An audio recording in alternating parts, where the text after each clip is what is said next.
if you're experiencing audio desync issues in The Sims 4, this guide will help you calibrate the audio settings for a better gaming experience. Follow these simple steps to resolve the problem. Step 1. Open The Sims 4. Launch the game on your computer. Make sure you're on the main menu before proceeding to the next step. Step 2. Access game options. Click on the 3 dots in the upper right corner of the screen to open the menu. Select game options from the drop-down list to access the settings. Step 3. Navigate to audio settings. In the game options menu, find and click on the audio tab. This section contains all the audio settings that can be adjusted to help with desync issues. Step 4. Adjust audio settings.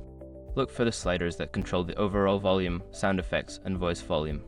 Experiment with lowering or raising these settings to see if it improves the audio sync. Make sure to apply any changes you make.